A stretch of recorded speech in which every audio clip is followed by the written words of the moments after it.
Olá, esse é o Pod Doutoras, um podcast para falar sobre o direito das mulheres de forma simples, mas com qualidade. Eu sou a Hannah Guimarães e junto comigo estão Karen Machado e Marina Sanches.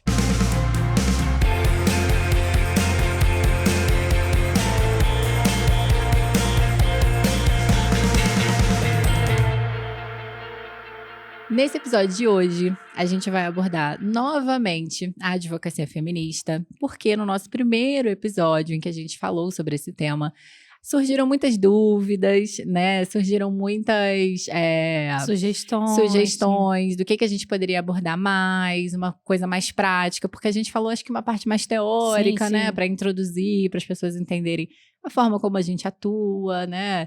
O que seria essa advocacia feminista, qual o diferencial dessa advocacia para a tradicional.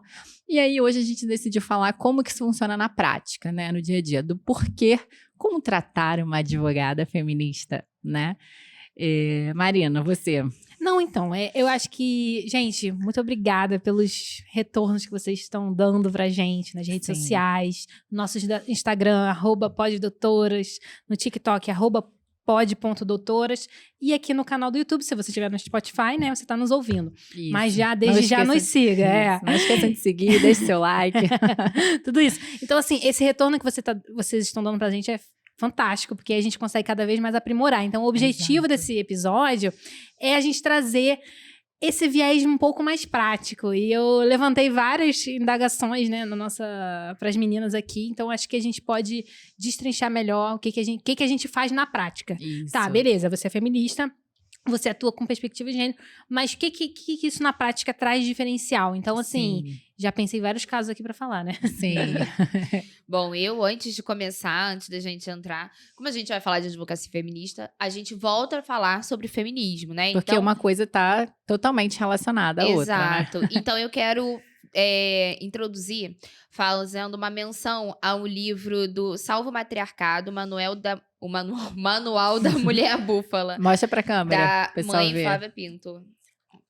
Eu já tô doida pra ler, né? Você sabe que eu vou emprestar, né? Eu já dei vários spoilers Também aqui, quero. porque eu já li esse livro. Nas sociedades tribais, as mulheres desempenhavam um papel de profundo respeito e importância dentro dos grupos sociais. Muitas acumulavam a função de oráculo, rezadeira, sacerdotisa, curandeira, parteira, conselheira, caçadora, coletora, guerreira, artesã, mãe, avó, bisavó e tataravó. E aí eu vou dar um pulinho, né? Porque nós temos muito mais conteúdo antes. Desde que a tradição matriarcal foi destruída e passou a enaltecer os valores civilizatórios da modernidade com base nas experiências do patriarcado eurocristão, houve um desequilíbrio entre as forças femininas e masculinas, que são complementares e fundamentais, para a preservação da espécie e do meio ambiente climático, social e econômico. Exatamente. Gente, esse trecho pra mim traduz muito, porque... Esse trecho dá vontade de ler o livro. Não, dá muito. É aquela sinopse maravilhosa. É uma parte muito teórica. Então, a gente quer trazer uma parte prática, né? E falar sobre como é na prática a nossa advocacia. Não, e é importante, eu acho que esse trecho traz justamente isso, falando agora de uma maneira bem simples. Foi o meu entendimento, realmente essa mudança do patriarcado, porque assim, antes, e já estudei isso, já li um livro sobre isso, se considerava não Deus como uma figura masculina, mas sim deusa, né? Nós tínhamos uma deusa. Então teve essa mudança, né? E justamente o patriarcado fez isso, né? Exatamente. Mudou totalmente, e é isso transformou. Que o livro fala, é perfeito por isso, porque ele vai mencionando transformou a mulher no segundo sexo, né? Já que citando Simone de Beauvoir, porque é isso, eu acho que esse termo segundo sexo, ele traduz perfeitamente o papel da mulher na sociedade patriarcal. A mulher colocada como secundária. Cara, perfeito. Tô louca pra ler esse livro. E é justamente isso. Essas nossas reflexões, embora pareça uma coisa muito teórica, a gente adapta isso ao dia a dia da nossa advocacia justamente para trazer essa questão, né? De como a mulher é vista como segundo plano, como a mulher é vista como objeto, como a mulher é vista como não sendo, embora a Constituição nos garanta, né? Homens e mulheres são iguais perante a lei. Tá lá no artigo 5º. Essa igualdade, a gente sabe que não funciona assim. Sim. Então, a advocacia feminista é justamente isso, é mostrar, olha, a gente sabe que na lei, na letra da lei, do bonitinho, é perfeito, a Constituição é maravilhosa, por isso devemos defendê-las, democracia sempre. A nossa Constituição é maravilhosa, gente. Exato. Eu sou adoradora, assim, da nossa Constituição. Super completa. Exato. Pena que não... E a gente sabe que no dia a dia não é assim. Então, vamos lá, primeiro atendimento, chegou a cliente pra gente, qual o nosso diferencial? Gente, primeira coisa, né? Não é aquela coisa... Igual o médico, você vai no médico, aquele 15 minutinhos, passa a receita e vai embora. Não é assim. O nosso atendimento, o mínimo é de 1h30, né? Eu diria assim, 1h30 você conversando, entendendo... O tempo que a pessoa precisa, né? E é o tempo que ela precisa. Então, a nossa consulta, por exemplo, ela é uma consulta em que ela vai se pautar muito na escuta ativa daquela mulher, né? Isso. Vai falar, ela vai contar todas as dores dela, vai ser ouvida, vai ser acolhida, né, de uma forma adequada. É claro que a gente que é advogada, a gente não tem todos os instrumentos que uma psicóloga tem, né? Sim. Então, por exemplo, numa terapia... E nem é esse o nosso papel. E nem é esse o nosso papel. Mas não deixa de ser uma advocacia multidisciplinar, né? Então, Sim. que a gente consiga... Com acolhimento, identificar com a respeito. necessidade de repente, aconselhar e direcionar. Exatamente. Eu sempre falo, olha, é importante você buscar uma terapeuta nesse momento para conseguir ir descrevendo, né, o que você está passando, as suas emoções e tratar enfim, hoje mesmo eu falei isso no atendimento antes daqui. Então, assim, o nosso primeiro atendimento, primeiro que ele não é aquele bate pronto, que tu chega, tchau, é isso aqui, o valor é tal para entrar no processo. Não. A gente vai conversar de uma forma, né, humanizada, tentar destrinchar, entender ouvir. a situação daquela mulher, o que ela precisa, entender a demanda como um todo. Exatamente, e todas as nuances. Então, por exemplo, falando um exemplo prático, né? A mulher chega até mim, às vezes ela quer só a pensão, sabe? Eu quero entrar com pensão pro meu filho, né? Pra regularizar. Sim. Tá, aí você vai ouvindo aquela mulher, beleza, ela tem que regularizar a pensão, mas ela também tem que regularizar a guarda. Sim. Porque ela não pode ficar desprotegida, né? Aquela Inclusive, mulher, será que ela... temos episódios sobre guarda e convivência. Não e sobre alimentos também. A gente volta lá e vejam os nossos episódios anteriores para você saber o que a gente tá falando, né? De alimentos, que é a famosa pensão alimentícia, e guarda e convivência, que é a famosa guarda e visitação, né? Que todo mundo fala. Aí, não falo mais. A partir de agora, ninguém fala mais. Não, várias pessoas chegaram pra mim. Não, é convivência agora? Depois do nosso episódio. Sim, é isso. Porque a nossa Constituição fala convivência familiar, né? Então, exato. Assim, e aí essa mulher chega pra gente e fala, quero pensão, quero regularizar a pensão. Aí você vê, opa, tem que regularizar a guarda também pra ela não ficar, né? Sem a regularização. Sim. Será que essa mulher, ela sabe que estava numa união estável fática e que ela teria direito à partilha dos bens que foi contraído? Ela não sabe. Será muitas das vezes ela não sabe. Ela sabe que ela estava sofrendo violência doméstica. É isso também. Violência patrimonial, moral. Será que essa mulher sabe que o pai que não paga alimentos, ele está incidindo em violência psicológica, em violência moral, violência patrimonial? E também crimes, né, de apropriação indébita, de abandono material. Então, assim, será que ela sabe tudo isso? E é isso tudo que a gente passa na consulta. A gente fala de todas as nuances possíveis e imagináveis que aquela mulher esteja inserida, né? Sim. É uma atuação muito mais ampla. E dá a opção pra mulher, né? Dá a opção sempre. Do que ela quer fazer. Se ela te contratou só para fazer ação de alimentos, você vai passar, olha, você também pode entrar. O cenário, né, todo. Mas se ela disser, não, eu não quero... Ou até mesmo uma denúncia de violência doméstica, se for o caso. Muitas não querem. E tá tudo bem. A nosso papel é justamente respeitar a decisão dela, a escolha dela. Final sempre é da mulher, assim. E é isso. Acho que o maior diferencial é esse. A escolha é sempre da mulher. Sempre. Porque, assim, às vezes chega casos pra gente de violência doméstica, que a mulher só quer mesmo ali uma conversa, quer saber os direitos dela, mas ela não quer levar pra frente. Sim. Ela não quer fazer uma denúncia. Ela não quer ou também não pode, né? Não quer pedir uma medida protetiva, às vezes, porque ela, né, ela sabe que aquilo ali vai trazer consequências. E a gente explica tudo o que pode acontecer. Mas é isso, é respeitar. Às vezes, um mês depois, ela pode voltar a esse relacionamento. Porque é o ciclo da violência que a gente falou já no episódio sobre violência doméstica. Relembra aí pra gente, o ciclo da violência. É aquilo, é a lua de mel, é aquela fase que tá tudo ótima. E aí, depois vem a fase da tensão, que começam as brigas e tal, até a fase da explosão. E aí, pode ser que na fase da explosão, que tem uma violência física, ela procure, ela tenha essa iniciativa de procurar, mas depois de um tempo ela volte, né, essa relação. E aí, a gente, enquanto advogadas, tem que respeitar e entender que a mulher tem autonomia para decidir. Ela é uma mulher adulta, né? legalmente capaz. Então, a gente sempre vai informar prós e contras. Todo o cenário, né, de você, eu mesma, porque no outro episódio, voltem lá, eu falo que as histórias se repetem, cara. Sim. Se repetem não quer dizer que tá tudo bem. Se repete, tá tranquilo, isso é normal. Não é normal. E a gente precisa olhar pra isso. Mas como elas se repetem, eu falo às vezes assim, cara, você vai entrar com um pedido de pensão, ele provavelmente vai intensificar as violências contra você. Sim. Então, esteja preparada de ir à delegacia ou de acionar as medidas protetivas através de advogado, que a gente pode, sem a mulher ter que ir para a delegacia, né? Que é um ambiente institucional muito revitimizador. A gente que é advogado, a gente consegue fazer o pedido direto para o juízo lá do Juizado de Violência Doméstica. Sim. Então, eu falo sempre isso. Existe uma chance de ele sendo citado nessa ação aqui de pensão do seu filho ou da sua filha, ele vai intensificar as violências. Então, você já tem que entender que talvez isso aconteça e você precisa imediatamente se proteger a si mesmo e ao seu filho. Então, assim, essa atuação, né, é muito junta, é muito segurando a mão. Não, e o que difere a advocacia feminista da advocacia tradicional, né, é que esse mesmo protocolo de julgamento com perspectiva de gênero que a gente quer que o judiciário comece a aplicar é o que a gente já tem com base em estudo e prática. Sim. Né? Então, é esse olhar de que há uma posição desigual, sobretudo nas relações conjugais, e que essas mulheres são vítimas de violência de gênero todos os dias, que a gente atende com essa perspectiva. Sim. Então, esse é o diferencial. É essa mulher, quando senta lá, a gente já sabe que numa ação judicial, que numa relação conjugal, ou numa relação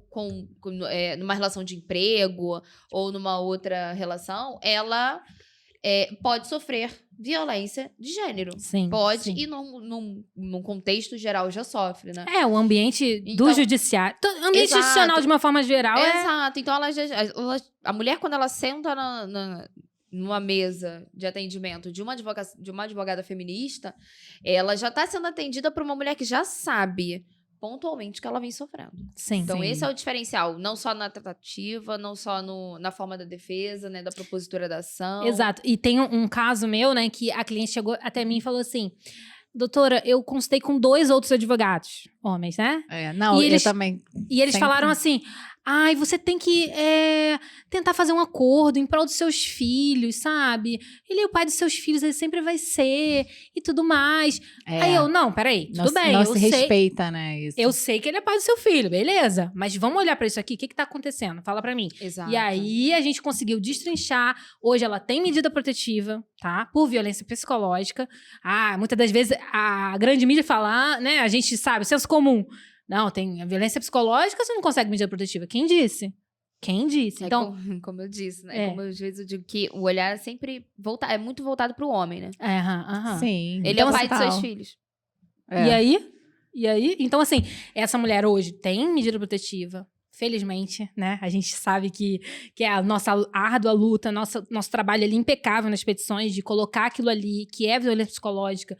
E esse caso específico eu nem trouxe, alguns casos eu trago o laudo psicológico da psicóloga que acompanha a mulher, eu trago para dar força argumentativa, mas a gente sabe que a palavra da mulher no contexto de violência doméstica, ela tem um alto valor probatório. Sim. Então, ver os juizados, né, de violência doméstica aplicando esse enunciado, é o enunciado do Fonavide, né, para quem quiser procurar lá depois, a mulher, no contexto de violência doméstica e familiar, ela tem um alto valor probatório. Então, a palavra dela, como meio de prova, tem uma relevância imensa. E, por exemplo, nesse caso específico, a gente conseguiu medida protetiva só com a palavra dela, que foi através da minha petição, né? Mas com base no relato dela, eu preenchi o formulário Frida, para quem quiser pesquisar aí, né? Que é o formulário de risco. Frida, né? Fazendo referência, né, a essa grande artista que foi... Frida Kahlo. E aí, esse formulário, ele tem um questionário. Gente, pesquisa. Um questionário que você vai ticando, e aí depois o resultadozinho, com a quantidade de sim ou não, dependendo, você vai conseguir, num gráfico, ver qual o nível de risco que você tá, né? Você é mulher. É claro que a mulher vai ter dificuldade de preencher isso por conta própria, então nós que atuamos com isso, a gente preenche com base no relato dela. Por exemplo, as psicólogas do juizado de violência doméstica, elas também fazem lá na hora, no dia do relatório, elas também fazem. Então, esse formulário é super importante para a gente conseguir quase categorizar ali, em gráficos, essa violência. Então, essa mulher eu preenchi, ela não tinha laudo psicológico ainda para corroborar, mas eu fiz uma boa petição inicial. Muito interessante, porque os casos que eu tenho de violência psicológica, laudo. Laudo, sempre. Sempre. Eles sempre porque depende, mais uma vez, essa... os juízes que estão lá pra julgar, eles precisam estudar, gente. Eles precisam chegar, sentar aqui e ler um livro sobre gênero. Exato. Ler o livro da Hannah que ela vai apresentar agora. Não, o livro que a gente falou e continua. Não, porque como a Karen mencionou o protocolo, pra quem não viu o primeiro episódio de Advocacia Feminista, volte lá, veja. Mas existe um protocolo do Conselho Nacional de Justiça que se chama Protocolo para Julgamento com Perspectiva de Gênero, que embasa muito do que a gente fala aqui. E é muito importante que se diga isso, porque, como a Karen falou, foi uma construção que veio sendo feita, mas que o judiciário já reconhece, pelo menos o CNJ, né? Exato. E aí eu queria falar novamente sobre o livro, dessa vez mostrando o livro, né, para vocês. Esse livro, ele é mais realmente para quem é da área, né? Sim, porque sim. ele é muito teórico, mas é isso. Então, a nossa advocacia também passa por isso, né? Por Sim. estudar, por estar sempre se atualizando. Gente, a gente né? tem atualização, a gente tá em meio a uma reforma do Código Civil. Eu já li o anteprojeto. Então, a gente tem que estar sempre se atualizando, Sempre. fazendo curso. Inclusive, a Hannah lançou um curso maravilhoso sobre o tema, que eu sou aluna, tá, gente? Isso, sobre o tema do protocolo relacionado ao direito das famílias, né? Como a Karen sempre fala, é das famílias, porque a gente tem vários tipos, né, de famílias. Então, também é para advogados, para quem é da área do direito. As estudantes também, que já vem também, muito até. Não sei se vocês sentem isso. Vem muitas mulheres, principalmente mulheres, desculpa, eu nunca vi um estudante homem vir falar sobre gênero. Então, vem e falam, nossa, que interessante abordar isso e tudo mais. Então, assim, para quem é estudante, quem é estagiário, né, quem tá se graduando, pode também fazer o curso, não pode? Com certeza. Eu digo assim, que ele é um curso bem voltado para a área jurídica. Né? E eu até falei sobre isso hoje no meu Instagram. Por quê, né? Por que tem tanto curso falando sobre protocolo, né? Eu tenho o meu curso, que eu lancei há pouco tempo. Tem um curso coletivo que veio através desse livro, né? Que são várias profissionais também do direito que escreveram artigos para o livro. A gente tem uma amiga nossa que também lançou agora há pouco tempo, a Brunella, um curso também sobre o protocolo. E assim, por que todo mundo está falando disso? Porque as pessoas ainda não usam como deveriam usar. Sim. Para que os advogados usem, para que o judiciário e o advogado, ele não precisa nem se colocar, ou advogada, como um advogada feminista ou um advogado atuante. Não precisa, basta que ele siga o protocolo, porque o protocolo, ele não tem a mesma validade de uma lei, a gente sabe, mas ele é para ser usado, ele já tem a obrigatoriedade dele. Então, assim, se você atua com ética, se você atua se atualizando, você não precisa nem ser feminista, mas você tem que usar o protocolo, né? Exato. Você tem que incluir isso nas suas... E esse é o diferencial também, né? Também. Mas não único. Não, não exclusivo. E o objetivo principal do protocolo, que eu acho que as pessoas esquecem, as pessoas acham que quando a gente fala de gênero, parece que é uma coisa de, não, porque a mulher quer ter mais direitos do que os homens. Eu uso sempre isso. Pois é, mas não tem nada a ver com isso. Não tem nada a ver com isso. A gente só quer o justamente... Nossa, muito embora lá no final do protocolo em direito do trabalho tenha lá um gráfico diferenciando as funções domésticas, por exemplo, quem mais exerce entre homens e mulheres. Estereótipo de gênero, então, né? Pronto, divisão sexual do trabalho. Como a gente está pedindo para ter mais direito do que os homens, isso é muito difícil. O protocolo, ele é para que a Constituição, como a gente falou aqui, para que a Constituição seja efetivada, exato. Na prática. É igualdade material, né? Então, assim, quando você falou de outros advogados que não são necessariamente feministas, né? Que não se auto-intitulam como advogados... Apoiadores, né? Mas, cara, deixa eu te contar uma coisa aqui, advogados. Você pode trabalhar para homens de uma forma limpa, que a gente chama. Você pode, é tranquilo. Ética. É só você entender com ética. Porque aí, se você transcende essa parte, você tá agindo, né? Que a gente vai trazer uma pessoa aqui, mas no lawfare de gênero, que é você utilizar o instrumento de justiça como um instrumento de guerra. Então, isso é uma coisa que não é adequada na sua atuação. Se você está representando homens, você pode trabalhar de uma forma limpa, você pode fazer um bom acordo, fazer uma boa petição inicial sem menosprezar a ex do teu cliente, sem xingar, sem colocar... Então, assim, você pode, sabe? É uma notícia boa pra você. Você falando disso agora, eu lembrei da legítima defesa da honra.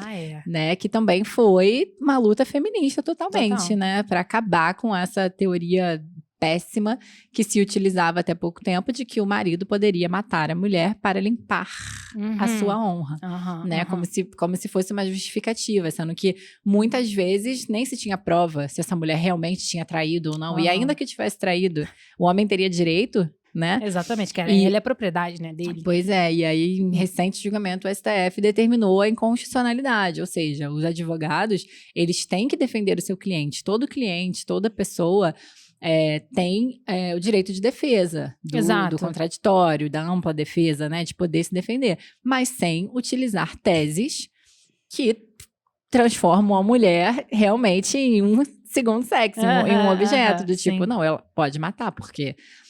Olha o que ela fez com ele, ela acabou com a moral dele, ela, né? Meu Deus, isso é tão década de 40. E assim, a gente tá falando de 2024. De enviar ofício pro Tribunal de Ética. Sim, total. Claro, eu sou a que pesa o ofício. Sim, e é isso que a Mariana tá falando, dá pra atuar com ética, você não precisa mais usar coisas absurdas do tipo, porque ela é louca, porque ela é vingativa, porque... E a gente, na nossa atuação, a gente traz muito isso, né? O protocolo mesmo prevê a possibilidade de você retirar essas ofensas, que não vão trazer... Não, tem no Código de Processo Civil, você tem um artigo lá que fala que você pode pedir ao juiz, só que aí cabe ao julgador determinar. Essa é a grande diferença entre o que está na lei e o julgador aplicar, né?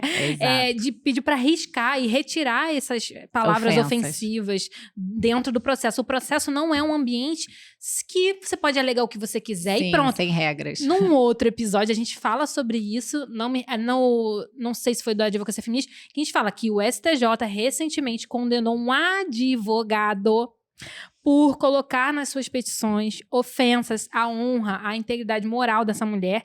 E ele foi condenado em 20 mil reais. A gente tá falando de algo, assim, que tá acontecendo hoje. Então, advogado homem, se você é homem que tá escutando aqui também, você pode trabalhar de uma forma limpa, gente. Priorize pela defesa técnica, bonitinha. Lá olha a legislação, olha a lei, né? Capacidade técnica pra isso, eu tenho certeza que vocês têm, né? Não precisa...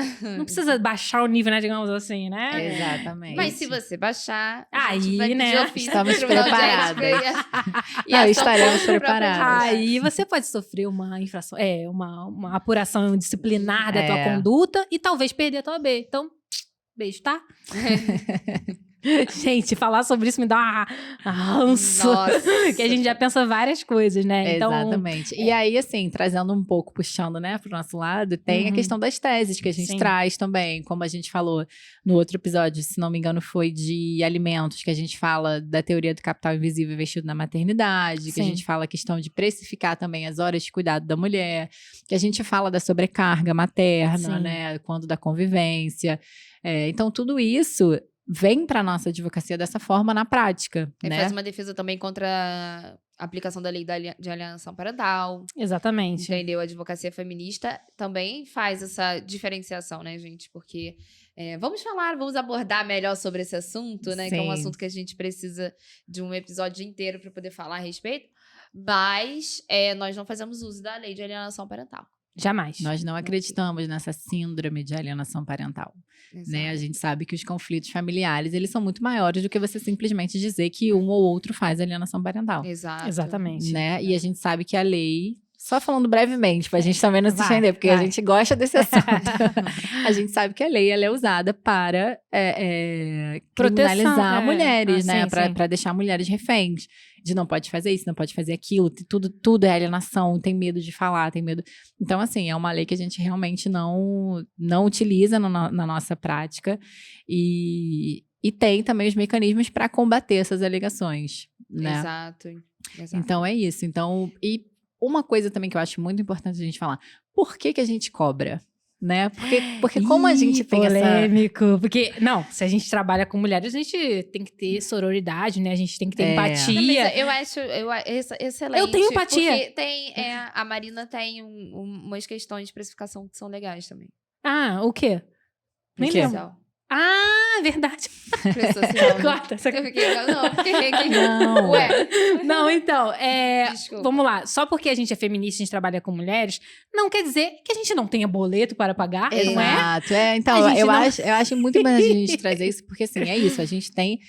Inclusive, isso que a gente faz aqui, a gente quer trazer informação para mais mulheres, mas assim, uma consulta especializada com uma advogada feminista, né, uma consulta que a mulher vai lá, vai chegar, vai contar todo o problema dela, vai, né, a gente vai analisar a documentação que tem, o que precisa de prova. Tudo isso leva tempo. E é uma hora do dia, né, que a gente leva o estudo que a gente tem. Então, assim, a gente não tem como não cobrar. Exatamente. Né? Fora que o Código de Ética da OAB, gente, proíbe. Por isso que a gente tem uma tabela de honorários que prevê a cobrança, né? Exatamente. Nosso trabalho, a gente queria muito poder ajudar muito mais pessoas, mas a gente também tem que manter a nossa própria subsistência. Sim. E a gente faz o que a gente pode, assim, participando de ONGs, né? Que fazem esse atendimento gratuito. Esse próprio podcast, né? Só da gente falar tanto sobre a nossa atuação, de tudo que a gente acredita. Você pode, por exemplo, pegar esse episódio e mandar para seu, então, advogado, né? Para ele estudar um pouquinho através da nossa fala, comprar o curso da Hannah. Então, assim, comprar o livro. O fato é que é o seguinte, a gente que é advogado, o advogado por si só é um serviço privado. Ponto. Segundo, se a gente trabalha com esse viés, é porque é um serviço especializado. Ele transcende uma atuação tradicional. Genérica, né? Algo especializado. Eu trabalho com mulheres todo dia, sobretudo mães. Então, por si só, já é especializado e super técnico. Então, não é porque eu sou feminista, não é porque eu sou mãe, não é porque eu sou a favor dos direitos das mulheres, que eu não vou cobrar pelo meu serviço. Muito pelo contrário, por ele ser altamente técnico, cada vez mais ele vai ser mais valorizado. Né? Deve ser, né? Deve ser. E é importante dizer também que, porque assim, nós atuamos muito na área do direito das famílias, atuamos muito com violência doméstica, mas a advocacia com perspectiva de gênero, ela serve para qualquer área do direito. Inclusive, o protocolo que a gente sempre fala aqui, ele traz todas essas áreas. Direito militar, direito do trabalho, direito eleitoral, todas as áreas, né? Cabe. Basta que tenha uma mulher como uma das partes, para que a gente já consiga aplicar. Vai ser usado sempre? Não. Tem situações que talvez não precise ter essa perspectiva de gênero pelo que está acontecendo ali. Exemplo, briga de vizinho. Você, mulher, brigou com o teu vizinho. Não necessariamente vai ser necessário aplicar. Vai depender, mas não necessariamente.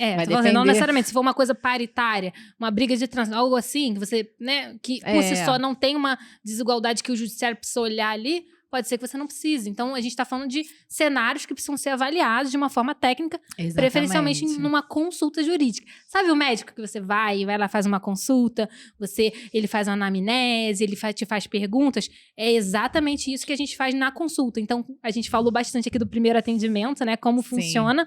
Mas passando desse momento da consulta, como a gente pode trabalhar isso num segundo momento, que é ingressar com uma ação, ou que é fazer tratativas de um acordo, né? A gente que trabalha muito com divórcio, partilha de bens, pensão para os filhos, guarda, convivência, isso tudo. Como vai se dar essa situação na prática? Uma coisa que eu queria falar que a gente já reforçou, mas é que, por exemplo, eu faço isso que me dá muito mais trabalho, mas que eu faço questão de fazer.